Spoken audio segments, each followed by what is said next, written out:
wanted to talk to you about registering for classes for next year. We're going to start doing that next week.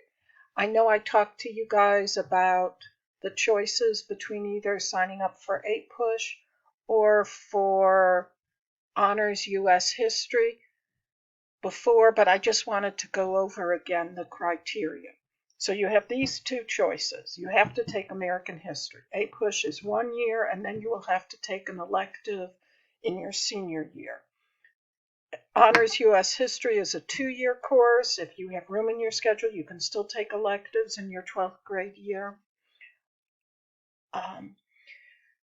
What the history department would strongly recommend is that when you make your decision, you make it based on what you're interested in, what you are signing up for in your other classes so that you can balance and not overload yourself, and how much you're really interested in doing American history, or maybe you'd rather concentrate on sciences or English or math.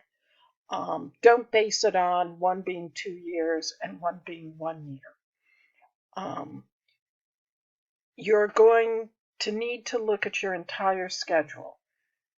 Don't overload yourself in 11th grade. 11th grade can often be a challenging year. Everything seems to get a little bit more difficult as you go along each year.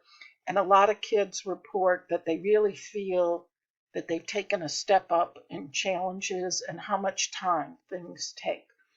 An AP class is going to be 30 to 45 minutes of homework every night, and you're talking more about 20 minutes for a non-AP class. So just add up what you're signing up for.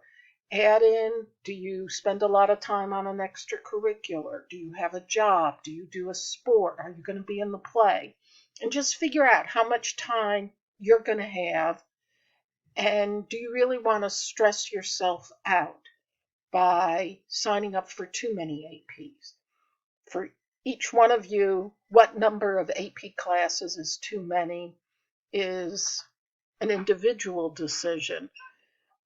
I'm just going into this because you guys signed up for an AP class in 10th grade, which might increase the likelihood that you'd sign up for or want to sign up for an AP class in 11th grade.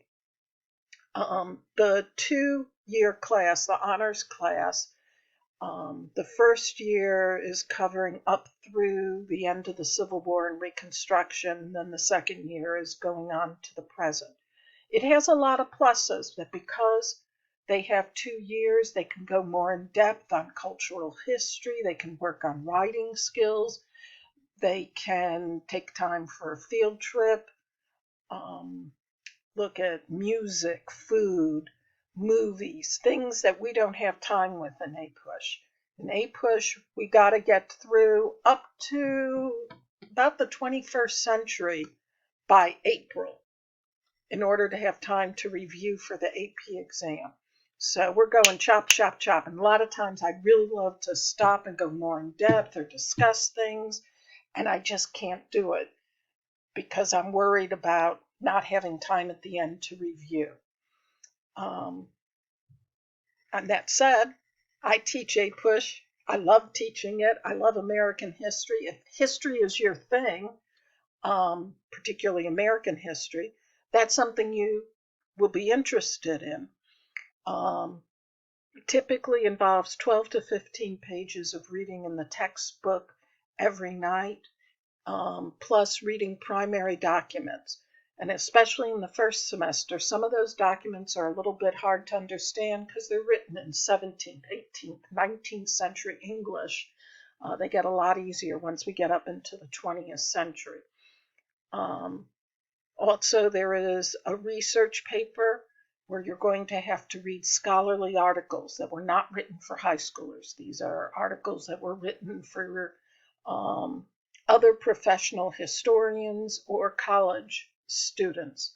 And so you're going to have to do research based on those articles that you'll be reading. There's also a summer assignment that involves reading in the textbook plus um, watching a video.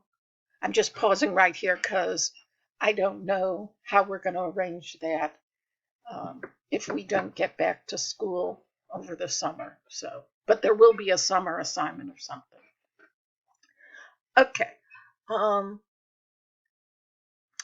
Let me talk about my thoughts on what I take into consideration when students come to me and they want me to recommend them for APUSH. For a lot of you, I have no question. You guys could do well in the class. You've been solid all year. You've done the homework. I haven't had to worry about you getting behind in your work. You contribute in class. You understand the concepts, and you do reasonably well on the tests. And unless you are thinking of signing up for 5 other APs, for a lot of you, that's, I have no question. And so, if that's you. If you're getting a nice A in the class, that's you, and I have no qualms about signing off on your form. There are some of you who've been on the cusp between a B and an A, and what pulls you over into the A is that you do your homework regularly. I count your homework 25% of your grade. So if you've been doing it regularly, that can bump up when you've had trouble on tests.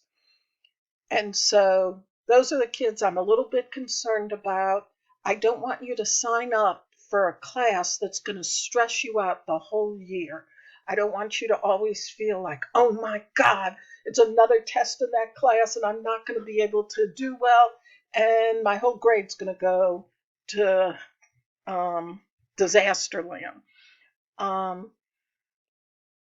But if you're one of those people who've maybe had a little trouble on tests, but you've kept up with your work, you're good participating in class, um, and you really have an interest in history, a sincere interest, not a pretend interest that you're going to tell me about. I will consider signing you up as long as I see that you're not signing up for a lot of APs. I'm not going to sign off for somebody who falls into that range who wants to take 4 other APs. That it's just too much, and I'll say either take honors U.S. history or come back to me with another plan for 11th grade. And then there are a few of you, and you probably know who you are also, who have had trouble all year with keeping up with homework, maybe trouble understanding the concepts. Tests have been a real struggle for you, and I can see you getting stressed out. For the few of you who fit into that category, I will not sign off on your form. You can always do a parental override if your parents request it. They're going to have to talk to an administrator and be aware that they're going against my recommendation of what I think you can do next year. Okay, so this is what I'm going to be doing in the next few minutes. After I send this video out, I'm going to send out a Google form and ask you to sign what you would like to do next year. And I'm quite willing to talk to any of you who have questions. I'm willing to Zoom with you or Google Hangouts or just do it by email. If you have a question, whether you think I would recommend you. But through the descriptions I've just gave, you should know basically where you fall. But please, any one of you who want to communicate with me more or just ask how you're doing, I'm happy to do it. Grades are also going to be coming out next week, so you'll have that to look at. You haven't had many big grades since the last time I told you your grades on whatever test that was, the civil liberties test. Since then, you've had a quiz on the judiciary unit and your Supreme Court paper.